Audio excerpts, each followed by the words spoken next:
नमस्कार दोस्तों। JEE PYQ series में आपका बहुत बहुत स्वागत है। चलिए देखिए question. A shown in figure a block of mass 10 kg lying on horizontal surface is pulled by force F acting at an angle 30 degree with horizontal. For mu s equal to 0.25 the block will just start to move for the value of F. चलो यहाँ पे हमें एक force दिया गया है, हमें पूछा है कि ये फोर्स कोई 30 डिग्री एंगल पे लग रहा है और हमें ये पूछा है कि ये फोर्स की मिनिमम वैल्यू कितनी होनी चाहिए जिसकी वजह से ये ब्लॉक मूव करने लगे। चलो तो मैं यहाँ पे ये ब्लॉक का फ्री बॉडी डायग्राम बना लेता हूँ। चलो एक फोर्स का कंपोनेंट ऐसा हो जाएगा ये, और ये हो जाएगा एफ कोस 30 जो कि इसे आगे ले जाने की ट्राई करेगा, और एक कंपोनेंट हो जाएगा ऐसे, और ये कंपोनेंट हो जाएगा इसका साइन कंपोनेंट, ये हो जाएगा एफ साइन 30। चलिए ये भी ठीक है। और देखो अब होगा ये कि नीचे लग रहा होगा mg। चलिए नीचे लग रहा होगा mg, और ये एफ साइन थीटा क्या करेगा, अगर यहां पे सिर्फ mg होता, एफ साइन थीटा कुछ होता ही नहीं, तो सरफेस पे जो फोर्स लग रहा है उसे हम नॉर्मल कह रहे हैं। तो अगर ये एफ साइन थीटा नहीं होता तो नॉर्मल सिर्फ हो जाएगा mg। लेकिन अब होगा ये कि एफ साइन थीटा क्या कर रहा है, एफ साइन थीटा ये ब्लॉक को थोड़ा ऊपर खींचने की ट्राई कर रहा है। आप देखो एफ साइन थीटा ऊपर की ओर है, mg नीचे की ओर है, एफ साइन थीटा इसे ऊपर खींचने की ट्राई कर रहा है। मान लो हमारा mg यहाँ पे ब्लॉक 10 kg का है तो mg हो जाएगा 100। अगर हमारा ये एफ साइन 30 मान लो 70 हुआ तो ये 70 न्यूटन के फोर्स से ब्लॉक को ऊपर खींचने की ट्राई कर रहा है, और नीचे ग्रेविटी की वजह से 100 लग रहा है। तो ये सरफेस में नेट कितना लगेगा वो हो जाएगा नॉर्मल। फिलहाल तो ये हो जाएगा नॉर्मल, कि नॉर्मल यहाँ पे हो जाएगा mg में से आप एफ साइन थीटा निकाल दो उतना। तो मैं यहाँ लिख लेता हूं normal equal to mg minus F sine theta. चलिए ये भी ठीक है। अगर आपको ऐसे भी नहीं पता चल रहा है तो आप एक काम करो, यहाँ पे नॉर्मल ड्रॉ कर लो और आप लिख लो n plus F sine theta equal to mg, क्योंकि ये ऊपर नीचे तो मोशन कर नहीं रहा है, तो जितना फोर्स ऊपर होगा उतना ही नीचे होगा। तो फिर एफ साइन थीटा को सामने भेज दो तो भी यहाँ आ जाएगा, तो माइनस हो जाएगा। आप ऐसे भी कर सकते हो।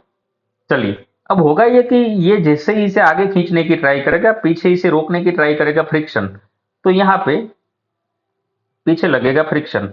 अगर हमें इसे आगे चलाना है तो क्या मैं ऐसे लिख सकता हूं कि अगर ये आगे तभी जाएगा एफ कोस 30, ये फ्रिक्शन जितना या तो उससे बड़ा होना चाहिए, मिनिमम फ्रिक्शन जितना तो होना ही चाहिए, तभी तभी ये मूव करना स्टार्ट करेगा।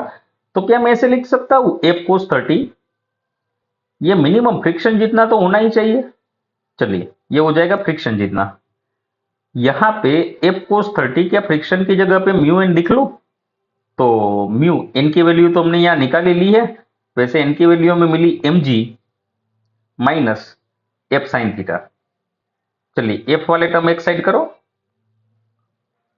चलिए एफ वाले टर्म एक साइड कर लो, तो यहाँ पे एफ कॉमन निकल जाएगा और बचेगा कोस 30, और वो म्यू साइन म्यू अंदर मल्टीप्लाई करके म्यू एफ साइन थीटा हुआ था, उसमें से एफ तो हमने बाहर निकाल लिया, और यहां बचेगा म्यू साइन 30। थीटा हमें पता है 30 डिग्री, और यहां सामने बचेगा म्यू mg।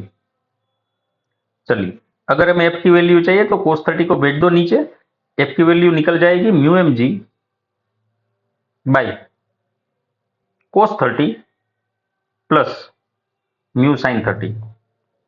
अब सबकी वैल्यू रख लो। आपको यहाँ पे सबकी वैल्यू दी है, जैसे कि मास दिया है आपको 10 kg, म्यू की वैल्यू आपको दी है 0.25, कोस 30 हमें पता है, साइन 30 पता है, म्यू की वैल्यू हमें पता है, तो सभी हमें पता है, तो एफ तो निकल ही जाएगा आराम से। वैसे यहाँ पे हो जाएगा एफ इक्वल टू म्यू की वैल्यू 0.25 माने 1/4 इंटू mg माने 100, और कोस 30 हो जाएगा √3/2 प्लस म्यू की वैल्यू 1/4 और साइन 30 हो जाएगा 1/2। चलिए कैलकुलेशन कर लीजिए, करीब करीब ये हमारा ऑप्शन मैच कर जाएगा 25 के आसपास, 25.2।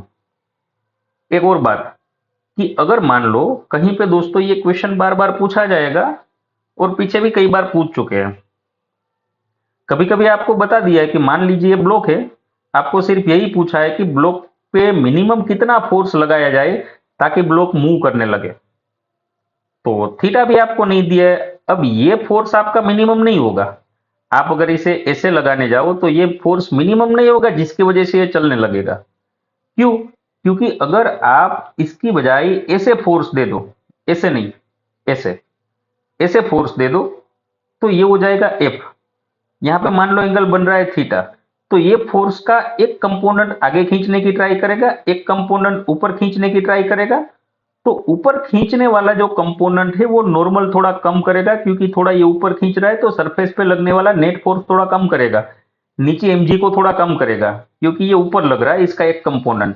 सोचो आप, फोर्स का एक कंपोनेंट ऊपर आ गया तो ये नॉर्मल थोड़ा कम करेगा, अगर नॉर्मल कम होगा तो पीछे फ्रिक्शन कम हो जाएगा, फ्रिक्शन कम हो जाएगा तो बड़ी आसानी से इसे खींच सकते हो। तो याद रखना भाई, इसे खींचने के लिए हॉरिजॉन्टली मिनिमम फोर्स नहीं चाहिए आगे ले जाने के लिए।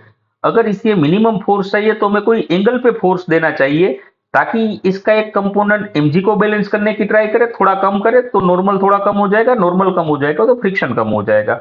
आप ऐसे फोर्स नहीं दे सकते, यहाँ पे तो ज्यादा से ज्यादा फोर्स चाहिए, मैक्सिमम फोर्स चाहिए। क्यों? क्योंकि इसका एक कंपोनेंट ऐसा आएगा, एक कंपोनेंट नीचे आएगा। अगर आपने ऐसे फोर्स दिया है तो नीचे जो कंपोनेंट आ रहा है वो नॉर्मल बढ़ाएगा, अगर नॉर्मल बढ़ रहा है तो फ्रिक्शन बढ़ जाएगा।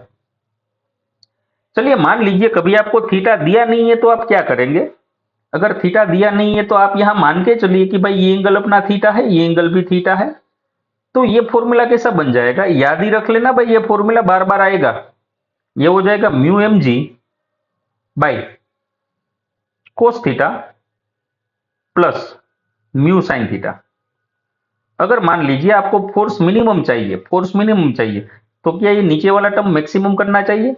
ये नीचे वाला टर्म, अगर ये मैक्सिमम चाहिए तो ये मैक्सिमम निकालने की एक मेथड है जो कि आपको नहीं पता है तो याद रख लीजिए, म्यू एम जी बाई, ये मैक्सिमम चाहिए तो अंडर रूट कर लेना है, कोस और साइन के कोफिशिएंट का स्क्वायर करके एडिशन कर लेना है।